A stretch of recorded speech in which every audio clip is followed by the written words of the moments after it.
Hey everybody, Matt here for AVC and welcome back to the shop. Today we're showing you a brand new product, our paper pattern templates for your Ford Transit interior. Over the last year we've been getting lots of requests for individual pieces and parts of our wall kit that are maybe hard to produce at home.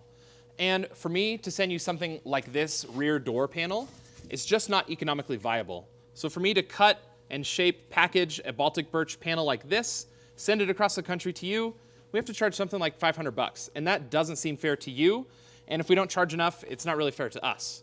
So, since this is something small that you can cut at home, we developed our paper pattern kits. As the cost of wood products and shipping goes up and up, we wanted to offer a third economical solution so that you can cut a professional wall kit at home, but not lose any of that detail that AVC is known for.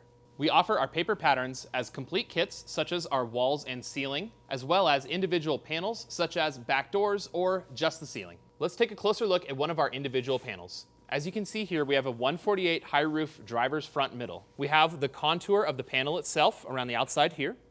We have locations marked for your 8mm zerts from the Ford factory. We have an interior window location if you add a C.R. Lawrence window to your build out, as well as locations where you would cut this down if you have a crew interior so you can fit that to your Ford crew. We also offer templates for the floor. So if you're planning on doing a custom subfloor material or you're going to do something like radiant heat, you can still have all the contours to pair with our AVC step and trim. The floor also offers some details like crew seat cutout locations, our locations that we like to install L-track here at AVC, even the point where we would drop our spare tire. We currently offer these kits for the high roof 148 long body, medium roof 148 long body, and a floor kit for any 148 long body van you have. If you have any questions about our paper kit offerings, let us know in the comments below. Don't forget to like and subscribe, and we'll see you on the next video.